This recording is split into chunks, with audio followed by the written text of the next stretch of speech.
sama di zaman Nabi SAW. Nabi SAW lagi tawaf malam hari, bulan lagi terang. Banyak orang-orang yang ikut tawaf dari antara kaum muslimin sahabat. Orang-orang Quraisy ini ingin memberhentikan dakwah Nabi SAW dan ingin mempermalukan Nabi. Lalu mereka bilang begini, teriak, "Wahai Muhammad, apa kau mau kami beriman?"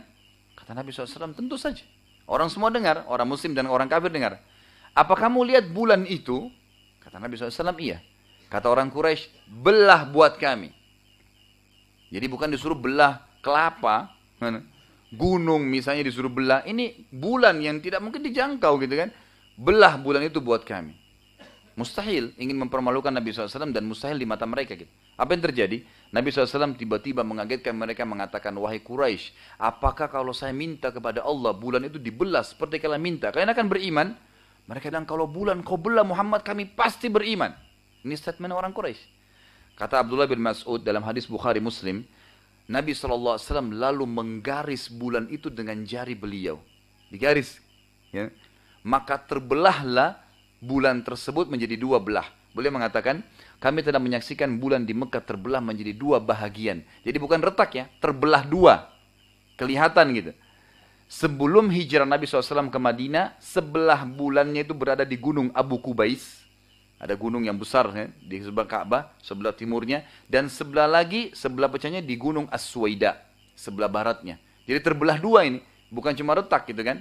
Itu kesaksian para sahabat. Apa yang terjadi? Waktu orang Quraisy lihat itu, karena dasarnya bukan mau cari keimanan, mereka bilang, Muhammad sihirnya makin hebat. Loh iya, mereka bilang begitu, sihirnya makin hebat. Untuk membuktikan ini sihir atau bukan, kita tunggu sebulan lagi akan datang orang-orang Quraisy yang pergi dagang, yang keluar negeri kan itu. Sebulan lagi akan datang, ada tanggal atau hari-hari mereka datang di bulan tertentu gitu. Mereka akan datang tanyakan, kalau mereka juga lihat berarti betul. Tapi kalau cuma masyarakat Mekah lihat berarti sihir. Baik, sebulan kemudian orang yang beriman, orang yang kafir nunggu di sebuah pintu namanya pintu Bani Syaibah. Di Mekah dulu ada pintu gerbang namanya Bani Syaibah. Di situ nunggu. Semua orang nunggu. Semua orang yang datang ditanya, apakah kalian pernah lihat terjadi sesuatu pada bulan? Mereka semua bilang iya. Pada hari ini terjadi bulan pernah terbelah. Kami juga tidak tahu kenapa. Semua mengaku itu. Quraisy bilang apa? Apakah beriman? Tidak. Mereka bilang sihirnya Muhammad menguasai dunia. Jadi nolak. Memang tidak mau beriman. Nah ini bahaya ya. Jadi jangan sampai ada di antara kita yang hadir ini sudah ayat-ayatnya Allah banyak masih tetap saja kufur gitu kan. Masih saja tidak mau mengakui, nggak bisa. Yani kita harus mengakui sudah jelas tanda-tanda ayat Allah banyak gitu. Kemudian ada yang kedua, mujizat Nabi SAW yang kelihatan tadi terbelah bulan. Yang kedua adalah kuasa Nabi SAW terhadap awan. Ulama hadis mengatakan terhadap awan. Kisahnya begini, riwayat Bukhari juga. Satu waktu Anas bin Malik berkata, satu waktu Nabi SAW lagi khutbah Jumat, ada orang dari Badui padang pasir datang teriak-teriak, lagi khutbah Jumat nih. Ya Rasulullah, ya Rasulullah, dari luar masjid. Nabi SAW lalu dari atas mimbar, orang semua lagi lihat ke dia, teriak-teriak. Ya, lagi khutbah Jumat, orang lagi tenang gitu kan. Kata Nabi SAW, malak, ada apa dengan kamu? Lalu dia bilang, ya Rasulullah, harta-harta kami musnah, hewan-hewan kami mati, dan kami kehabisan, kekeringan, kami pun akan musnah. Karena tidak ada air. Mumpung anda di mimbar ya Rasulullah, mintalah kepada Allah agar turun hujan. Nabi SAW lalu bilang, tiba-tiba waktu itu ngangkat tangan ke langit dan ini juga istidlal bahwasanya orang berdoa boleh ngangkat tangan. Nabi SAW mengangkat tangan sambil mengatakan apa? Allahumma agithna, Allahumma agithna. Ya Allah turunkanlah hujan buat kami, tapi gaith ini istilah dalam bahasa Arab hujan yang baik. Gitu kan, hujan yang merata dan tidak keras, tapi hujannya lama dibutuhin gitu. Pada saat itu Anas bin Malik mengatakan, waktu Nabi berdoa, mata saya melihat ke langit. Jadi waktu itu dari apa? Pelapa-pelapa kurma. Jadi kelihatan langit gitu kan, bolong-bolong. Dan memang Madinah sama Mekah kan bisa dikatakan tidak pernah hujan gitu. Dia bilang, saya lihat ke langit, saya temukan langit tidak ada sedikit pun awan dan seperti kaca. Nggak ada awan. Tiba-tiba waktu Nabi SAW berdoa, awan berkumpul menjadi gelap turun hujan. Dan hujan itu langsung membasahi masjid dan seluruh kota Madinah serta sempat membasahi jenggot Nabi SAW. Terjadilah hujan tersebut jemaah sekalian selama seminggu. Nggak berhenti hujan. Kata Anas bin Malik, kami nggak lihat matahari seminggu. Sampai Jumat akan datang, Nabi SAW naik mimbar lagi mau khutbah, orang yang sama datang teriak-teriak lagi. Ya Rasulullah, ya Rasulullah. Gitu. Kata Nabi SAW, ada apa lagi? Orang itu bilang, ya Rasulullah, halakatil amwal, harta kami musnah semua. Gitu. Kemudian hewan-hewan kami mati. Kami juga jadi susah, nggak bisa tinggal karena banjir. mintalah kepada Allah agar diberhentikan hujan. Nah ini saksi mukjizatnya. Nabi SAW lalu tiba-tiba berdoa ke langit mengatakan, Allahumma hawalaina wala alaina. Ya Allah, jadikanlah hujan ini baik buat kami dan bukan masalah buat kami. Allahumma alal aqami wadh-dhirabi wa butuni awdiyatun wa manabi'isy syajar. Ya Allah, selamatkanlah semua lembah-lembah tempat orang jalan, hewan-hewan hidup dan juga rumah-rumah kami, gitu kan? Suruh selamatkan.